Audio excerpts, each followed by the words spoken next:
Philadelphia is one of the oldest cities in the United States of America, where thousands of Indonesians now are living, chasing a dream of what is called the American dream.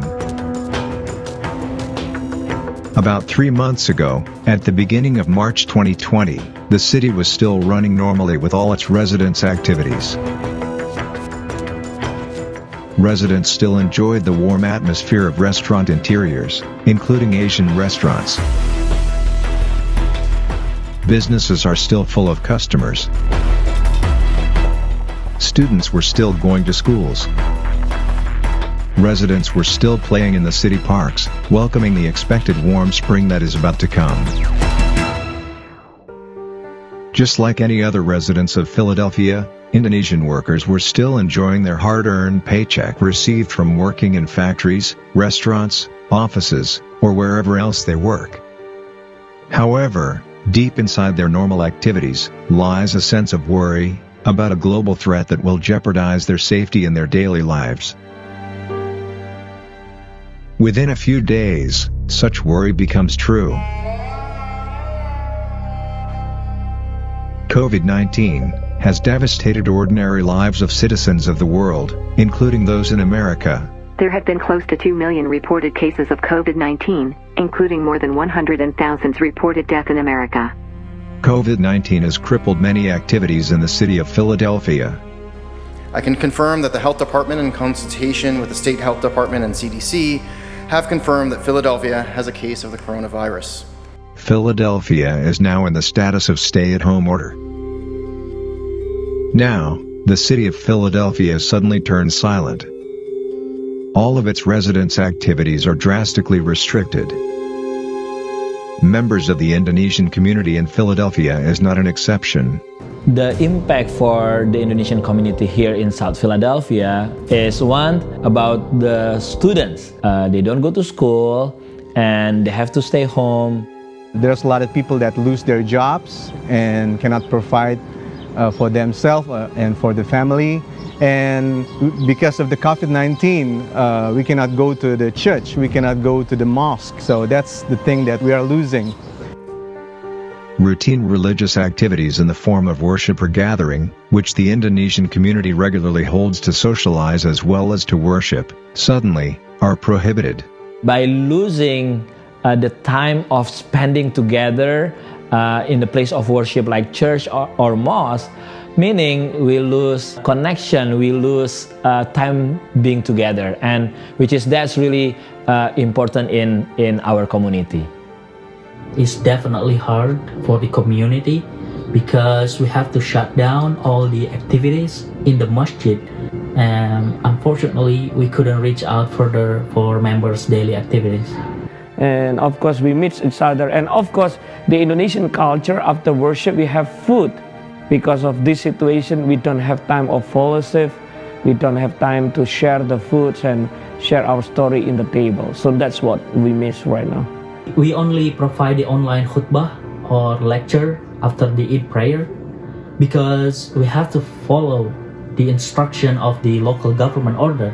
Lockdown in some ways give us hard time. We cannot worship in the building, but virtual worship reach more people compared to worship in the building.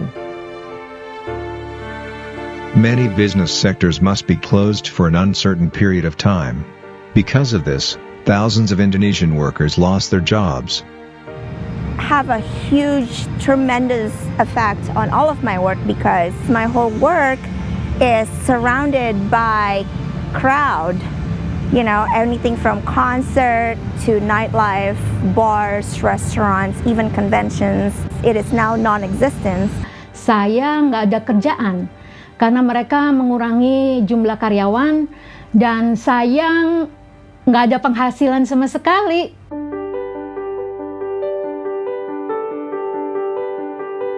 Indonesian community leaders, in collaboration with other members of the community, several humanitarian organizations, religious communities, and business owners, work hand in hand in helping members of the community in various forms of assistance, without breaking social distancing guidelines. Kami memberikan makanan gratis kepada warga Indonesia yang tinggal di South Philadelphia dalam bentuk pengantaran sembako ke alamat-alamat tanpa memandang agama maupun gereja manapun. Tetapi kami juga membagikan ribuan bahan-bahan makanan setiap Senin dan Kamis kepada komunitas bangsa-bangsa bekerja sama dengan CIMEC selama hampir 3 bulan ini. We've been doing in the last 3 months is passing groceries back.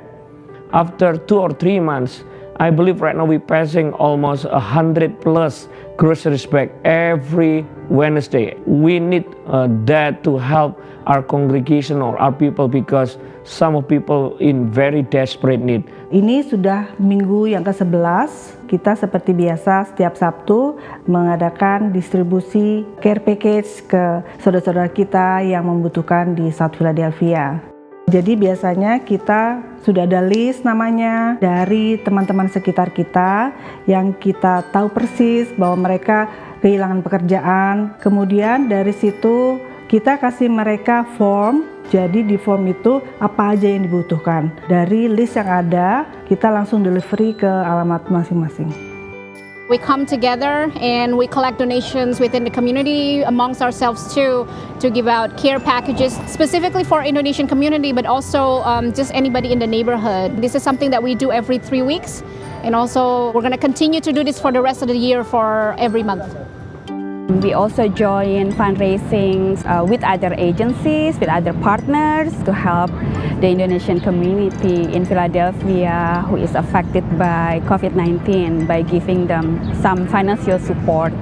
As community, we try to collect funds for the people who are suffered, such as the unemployment members or people who are infected.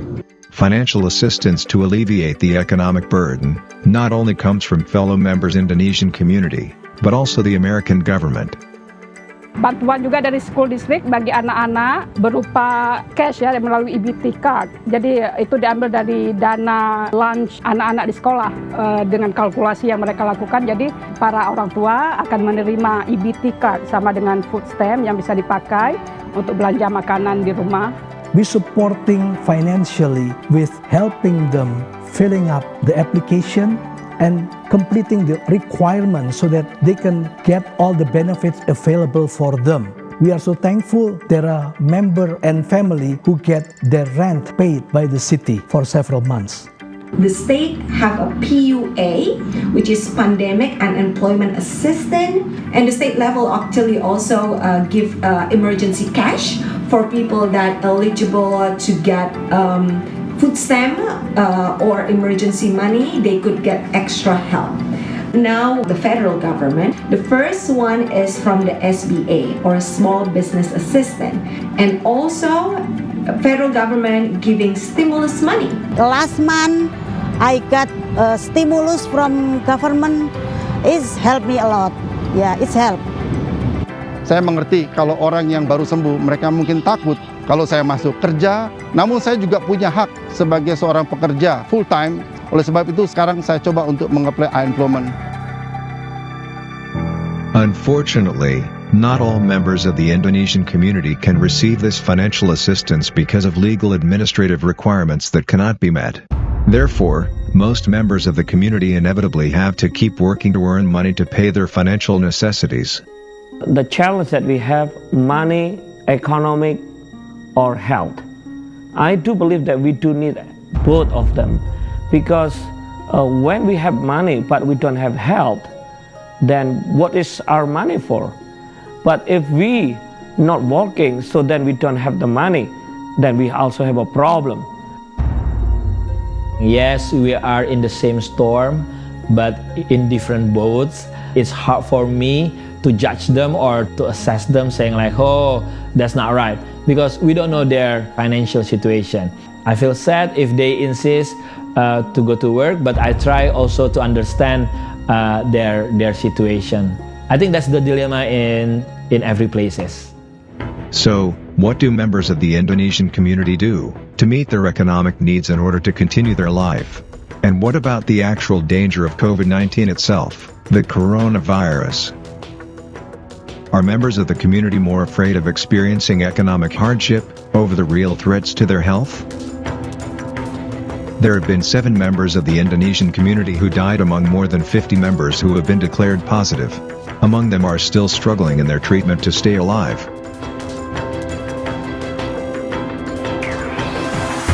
In the next episode, let us find out their story about their struggle to make a living by risking their safety. And also the story of those who have been tested positive of coronavirus, struggling to survive by fighting the real enemy, the COVID-19.